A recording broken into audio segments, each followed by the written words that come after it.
The Lakers are a sinking ship. At 27 and 34, the Lakers are falling way below the championship expectations that were given to them after their offseason moves.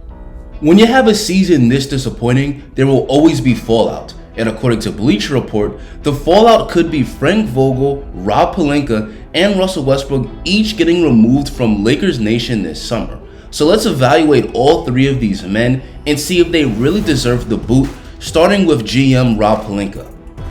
According to league sources, there's little hope that Pelinka will still be the Lakers GM after this season. While it's not entirely Pelinka's fault that the Lakers have been a disaster, he probably deserves most of the blame. While injuries are out of his control, it's clear to anyone watching these games that the Lakers are a horribly constructed roster, and that falls mostly on Pelinka's shoulders.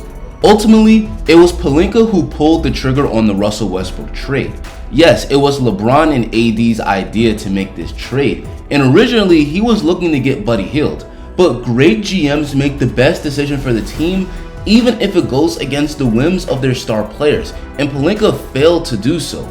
The Westbrook trade gave the Lakers a third option who's a horrible fit with LeBron and AD, and the Lakers also gave up two good perimeter defenders in KCP and Kyle Kuzma, which has contributed to the Lakers defense completely falling apart.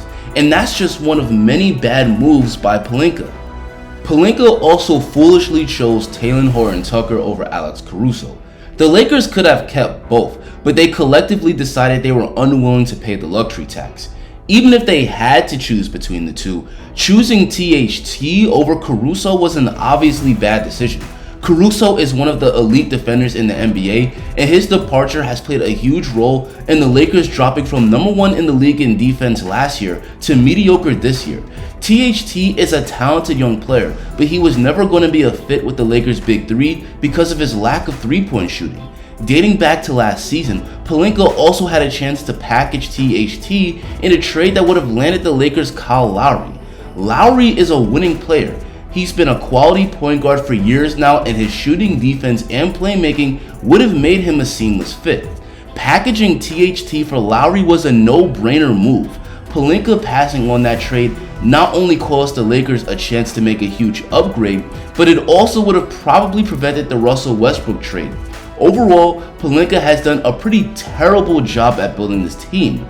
Even though he's close to other important Lakers figures like Jeanie Buss, he's going to probably have to step down, just like Magic Johnson did back in 2019. It looks like Frank Vogel also won't be back after this year, which isn't too much of a shocker. It's been reported throughout the year that Vogel could be on the hot seat, and his contract is set to expire this year, and the chances that he'll get re-signed seem slimmer by the day. Vogel certainly isn't blameless. Some of his coaching decisions have been questionable, such as his head-scratching substitution patterns, like continuing to play a washed DeAndre Jordan, but ultimately, I don't believe he deserves most of the blame. Vogel is a proven coach who won a championship with the Lakers with a top-ranked defense around his two superstars. The Lakers front office went away from that formula and got rid of all the perimeter defenders that helped form the Lakers' defensive identity.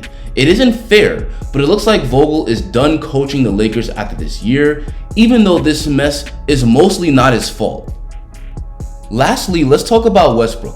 The idea that the Lakers front office wants to get rid of Westbrook isn't anything new. The Lakers were in trade talks to swap him for John Wall at the trade deadline. According to Bleacher Report, league observers have optimism that Westbrook can be moved in the offseason where his contract will be expiring, but it will likely require the Lakers to trade a first-round pick as a salary dump. Who knows what will be available in the summer, but if the Lakers could find a way to move Westbrook for pieces that are better fits, that would be a progressive move. Anyway guys, that's going to be the end of the video. Do you think the Lakers should get rid of all three of Vogel, Pelinka, and Westbrook in the offseason? Tell me in the comments. If you enjoyed this video and want to see more dope content just like it, drop a like on the video and hit that subscribe button. Thanks for watching and have a great rest of your day.